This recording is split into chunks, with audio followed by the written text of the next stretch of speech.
Time did not fail you. It betrayed you. You stood there watching the clock like it was a judge. Seconds moving, people moving, life moving. And somehow you were frozen in a different dimension where minutes felt like dust slipping through fingers you could not close. Nobody explains this part. Nobody explains that time blindness is not forgetfulness. It is not irresponsibility. It is not weakness. It is a different wiring of reality. You do not feel time the way others do. You feel intensity. You feel urgency. You feel now. And when now disappears, so does everything else. There was a classroom once, fluorescent lights buzzing like insects trapped in glass, a worksheet on your desk. 10 minutes left, the teacher said. 10 minutes felt like eternity. You blinked. The bell rang. The paper was half empty. Everyone else stood up finished. You stayed seated, staring at numbers that refused to hold still. That was not laziness. That was your nervous system moving at a different speed. You are not broken. Time blindness is a storm inside the brain. It bends perception. It stretches 5 minutes into nothing. It compresses 3 hours into a blink. You sit down to check one message. Suddenly the sky outside is dark. You start one small task. Suddenly the day is gone. Then comes the guilt. The heavy, crushing guilt. Why can everybody else just do things? Because their clock is steady. Yours is electric.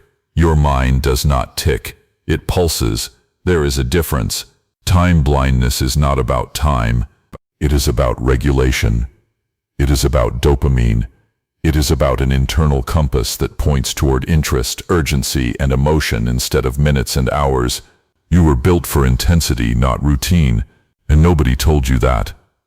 There was another moment, a silent night. You promised yourself tomorrow would be different.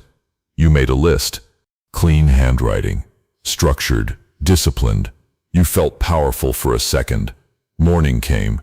The list felt distant, like something written by another version of you. By noon, you were chasing something else entirely. By evening, the list was untouched, and the shame was louder than the world.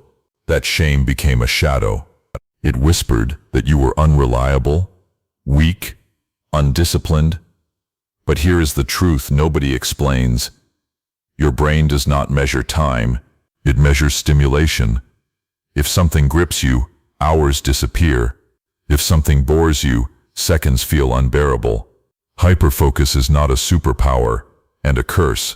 It is proof that you can operate at extreme levels of depth and precision when the signal is strong. You were built different. Different does not mean defective. Time blindness makes planning feel abstract. The future does not feel real. Deadlines feel like myths until they are fire at your feet. Then suddenly you move like lightning. Panic becomes fuel. Pressure becomes clarity. That is not chaos. That is survival adaptation. But living only in emergency mode burns the nervous system. It cracks the crown you wear silently. Imagine a king who only rises when the castle is on fire. Powerful, yes. Sustainable, no. That is what time blindness does. It turns life into a series of burning bridges. You sprint across them at the last second, and everyone watching thinks you enjoy the drama. They do not see the exhaustion after. They do not see the private collapse, the unfinished rooms in your mind. The project started with fire and abandoned in fog. You feel too much, or not enough. You compare yourself to those who glide through calendars like machines carved from steel. You wonder why your engine roars but refuses to idle. Because your brain is non-linear. It hunts patterns. It scans possibilities. It feels emotional shifts like weather systems before they arrive. That sensitivity is strength. But without structure, strength becomes storm. Time blindness is not cured by shame. It is not solved by self-hatred. It is not disciplined away by calling yourself lazy. You are not lazy.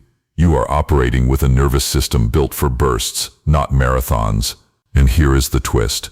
The world worships consistency, so you learn to hide. You became the man who overpromises because you believe this time will be different. You became the one who apologizes too often, the one who feels behind even when you are ahead. That feeling of always being late, even when you are early, that is time blindness. It is the sense that life is slipping through your hands faster than you can grip it. But here is the part nobody explains. Time blindness is not a weakness.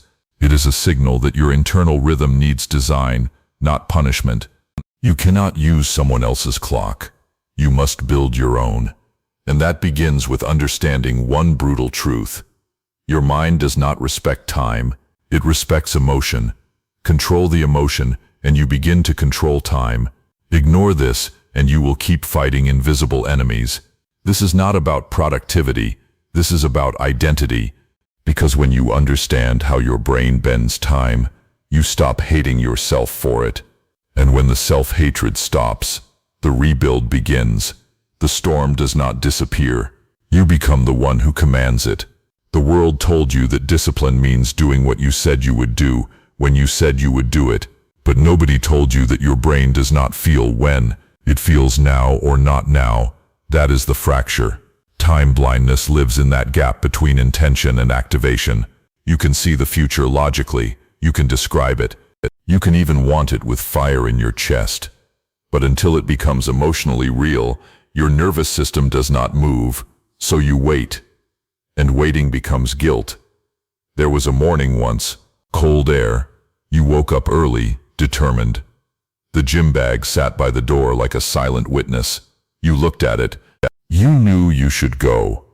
You even pictured the version of you who would go. Strong, controlled, disciplined. But the bed felt heavier than gravity. The urgency was missing. The future reward was abstract. So you scrolled. Minutes dissolved. The bag stayed by the door until night. That was not weakness. That was an emotional ignition failure. You are not broken. Your brain runs on interest, challenge, novelty, urgency, not clocks. That is why last-minute pressure transforms you. Suddenly the deadline is real. The threat is real. The consequence is sharp. Your mind narrows. Distractions fade. You move with surgical intensity. Hours of work done in one focused surge. People see that version and say, "See, you can do it when you try." They do not understand that you were not trying before because your brain was not activated. This is the invisible war. You fight yourself daily. You plan like a king and execute like a rebel. You imagine greatness and then disappear into fog. But here is the deeper truth. Time blindness distorts your relationship with consequence. Future pain does not feel painful until it is present. Future reward does not feel rewarding until it is immediate. So the brain defaults to what feels good now, or what feels urgent now. This is not moral failure. It is neurochemistry. Picture a cracked throne in a dark hall. You sit on it, crown slightly bent. Around you are unfinished blueprints scattered across stone floors, empires half built, weapons half forged, ideas that could change everything. You are not incapable. You are unregulated. That is the difference. Time blindness also distorts memory. You underestimate how long things take. You overestimate how much energy you will have tomorrow. You believe future you will be more disciplined than present you. Future you becomes a mythic hero. But when tomorrow comes, it is still you. Same wiring, same storm. So strategy 1 begins here. Make time visible. Not abstract, not mental. Visible. Your brain cannot feel invisible hours, so you externalize them. Timers, countdown clocks, visual blocks, alarms that do not whisper but demand attention. You create artificial urgency before panic is required. You do not wait for fire. You light controlled flames. There was a night when you set a 20-minute timer just to start. You told yourself you could quit after. The timer ticked loud in the silence. At first your mind resisted, then something shifted. The clock made the invisible visible. The task became a contained battle, not an endless war. When the timer rang, you had momentum. That small win felt different. That was design. Strategy 2. Shrink the battlefield. Your brain sees large tasks as fog. Fog has no edges. No boundaries. It feels infinite. Infinite means overwhelming. Overwhelming means paralysis. So you carve tasks into brutal simplicity. Not finish project. Open document. Not clean house. Clear desk. You attack the smallest visible piece. Momentum is your weapon. You were built for bursts. So create bursts on purpose. Strategy 3. Anchor emotion to action. If your brain moves on emotion, then emotion must be engineered. Music that shifts your state. A ritual before work. A physical trigger. Cold water on the face. A specific location only for focus. You condition your nervous system like a warrior training reflexes. You do not wait to feel motivated. You generate ignition. There was a lonely walk once, late evening, streetlights flickering. You felt behind in life, behind in career, behind in discipline. But as you walked, headphones on, a certain song began. Your posture changed. Your breathing slowed. The storm inside aligned. In that moment you realize something powerful. Your state is controllable. Time blindness loses power when your state becomes intentional. But this transformation demands something else. Forgiveness. Because shame locks the nervous system in freeze. You cannot rebuild while whipping yourself. You cannot design systems while drowning in self-contempt. Every time you call yourself lazy, your brain associates tasks with threat. Threat triggers avoidance. Avoidance reinforces shame. The cycle tightens. Break it. Say it clearly.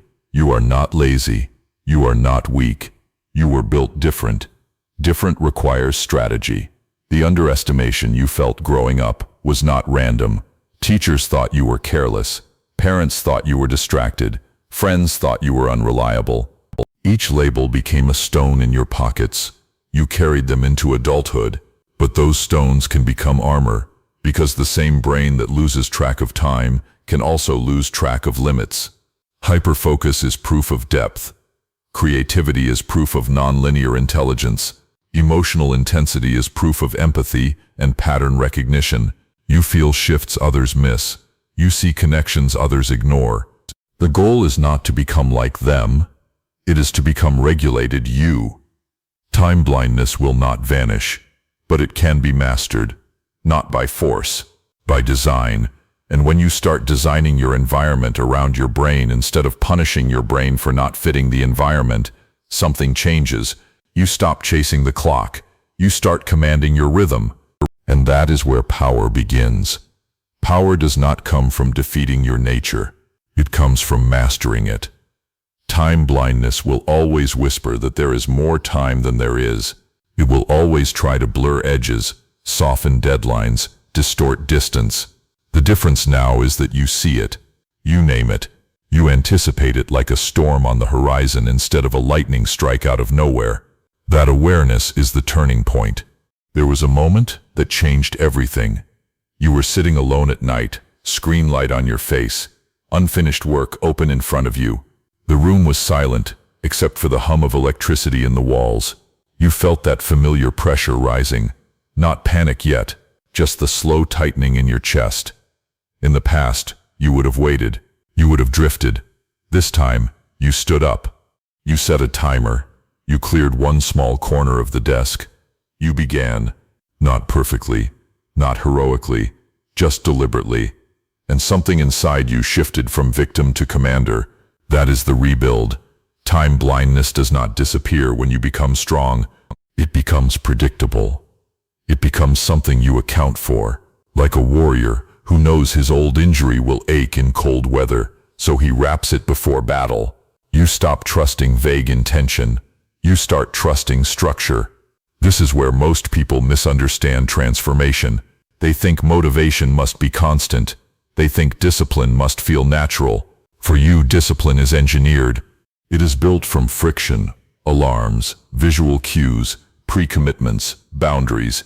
You build guardrails for your future self, because you understand something brutal and liberating. Future you is not more responsible. Future you is just you without preparation. So you prepare. You shorten timelines artificially. You tell yourself a task is due earlier than it is. You create visible countdowns. You remove distractions before they seduce you. You design your space like a battlefield where weapons are within reach and exits are sealed. Control the environment.